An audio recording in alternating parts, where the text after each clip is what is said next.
எம்ப்ரியாலஜிஸ்ட்டுக்கு இருக்குது. ஸோ இதெல்லாம் பார்த்துக்கோங்க. கீழே வந்தோம் அப்படின்னா நர்சிங்க்கு எங்கே கொடுத்துருக்காங்கன்னு பார்ப்போம். இந்த 54ஆவதாக கொடுத்துருக்காங்க பாருங்க குரூப் கோடு.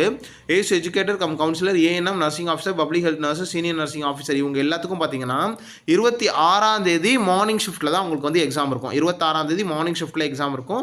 மற்றபடி உங்களுக்கு வந்து பார்த்தீங்கன்னா மற்ற போஸ்ட்லாம் biomedical engineer, quality control manager அவங்கெல்லாம் வந்து உங்களோட போஸ்ட்டை பார்த்துக்கோங்க. பேராமெடிக்கல் கேட்டகரியில் இருக்கவங்களும் நீங்கள் வந்து பார்த்துக்கோங்க. ட்ரெஸ்ஸரரு அவங்களுக்குலாம் வந்து பார்த்துக்கோங்க. ஆக்குபேஷன் தெரபிஸ்ட்டுக்கு பார்த்துக்கோங்க.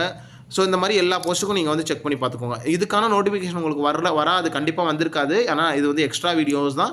உங்களோட ஃப்ரெண்ட்ஸ் நீங்கள் இருக்க குரூப்பில் ஷேர் பண்ணி இந்த வீடியோவை அவங்களுக்கு வந்து ரீச் ஆகிற மாதிரி பார்த்துக்கோங்க. Wish you all the best. வேறு ஏதாவது டவுட்னா கமெண்ட்டில் சொல்லுங்கள். அடுத்தடுத்த வீடியோவில் இதில் என்ன இன்ஸ்ட்ரக்ஷன் கொடுத்துருக்காங்க, யாருக்கெல்லாம் எக்ஸாம் கேன்சல் அப்படிங்கிறத நான் வந்து சொல்கிறேன். இதுக்கப்புறம் வந்து வேகன்சிஸை வந்து கூட இம்ப்ரூவ் பண்ணியிருக்காங்க. நிறைய வேகன்சிஸை வந்து இன்க்ரீஸ் பண்ணியிருக்காங்க. அதுவும் நோட்டிஃபிகேஷன் வந்திருக்கு. அதையும் சேர்த்து நான் வந்து அடுத்தடுத்த வீடியோவில் போடுறேன். Wish you all the best. Thank you.